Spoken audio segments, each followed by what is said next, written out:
मैं फाइनल राजनीति विज्ञान के विद्यार्थी हूँ। आज मैं आपको 9th प्रश्न पत्र भारत में ग्रामीण और शहरी स्थानीय शासन के संदर्भ में पंचायतों में जो आरक्षण की व्यवस्था है उसके बारे में बताने जा रही हूँ। 73वें संविधान संशोधन के अनुपालन में राजस्थान में पंचायती राज अधिनियम में पंचायतों में अनुसूचित जातियों, अनुसूचित जनजातियों तथा महिलाओं के लिए आरक्षण के प्रावधान किए गए हैं। राजस्थान में अन्य पिछड़े वर्गों को भी आरक्षण दिया गया है।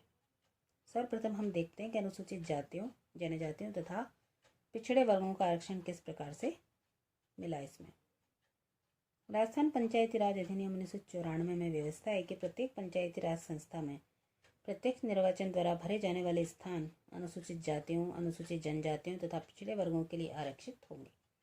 इस प्रकार आरक्षित स्थानों की संख्या उस इकाई में प्रत्यक्ष निर्वाचन द्वारा भरे जाने वाले स्थानों की कुल संख्या के साथ लगभग वही अनुपात होगा जो उस पंचायत क्षेत्र में ऐसी जातियों, उपजातियों तथा वर्गों की जनसंख्या का उस क्षेत्र की कुल जनसंख्या के साथ है।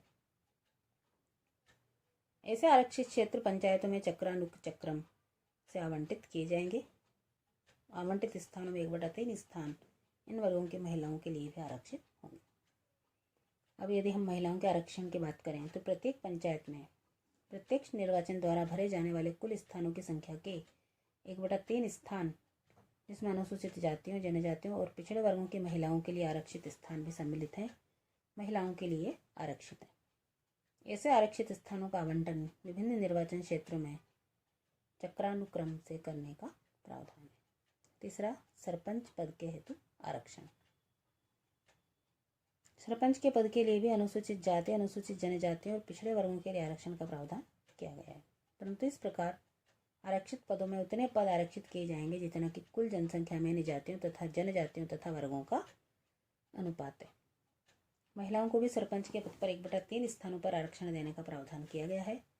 आरक्षित पदों का आवंटन विभिन्न पंचायतों में चक्रानुक्रम से करने का प्रावधान है, किंतु राजस्थान सरकार द्वारा जून 1999 में जारी अध्यादेश के द्वारा अनुसूचित क्षेत्रों में सरपंच का पद अनुसूचित जनजाति के लिए आरक्षित किया गया। यदि पंचायतों के कार्यकाल को देखें तो 73वें संविधान संशोधन द्वारा पंचायती राज संस्थाओं का कार्यकाल 5 वर्ष निर्धारित किया गया था। अतः राजस्थान पंचायती राज अधिनियम 1994 में भी पंचायतों का कार्यकाल 5 वर्ष निर्धारित कर पंचायतों के कार्यकाल को सुनिश्चित किया गया था।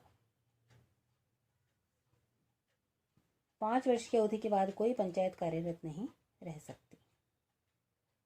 दोहरी सदस्यता पर प्रतिबंध। पंचायती राज अधिनियम 1994 के अनुसार कोई भी व्यक्ति 2 या 2 से अधिक पंचायत राज संस्थाओं का एक साथ सदस्य नहीं बन सकता। कोई व्यक्ति एक पंचायती राज संस्था का सदस्य होते हुए दूसरी सदस्यता के लिए अभ्यर्थी के रूप में खड़ा हो सकता है। यदि वह चुन लिया जाता है तो उसके द्वारा पहले से धारित पद रिक्त हो जाएगा जिस पद पर वह चुना जाता है। अब सरपंच का निर्वाचन देखें तो राजस्थान पंचायती राज अधिनियम 1994 के अनुसार प्रत्येक पंचायत वृत्त का एक सरपंच होता है, जिसका निर्वाचन पंचायत वृत्त के जो निर्वाचक है प्रत्यक्ष निर्वाचन पद्धति से करते हैं। सरपंच के पद हेतु ऐसा उम्मीदवार योग्य होगा जो पंच चुने जाने की योग्यता रखता है।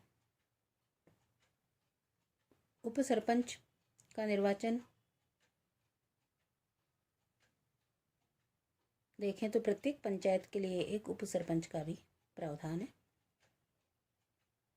उप सरपंच का चुनाव अप्रत्यक्ष निर्वाचन द्वारा किया जाता है।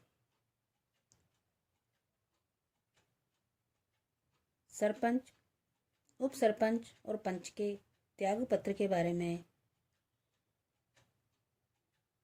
ये स्पष्ट हो गया कि सरपंच, उप सरपंच और पंच किसी भी समय अपने पद से त्याग पत्र दे सकते हैं।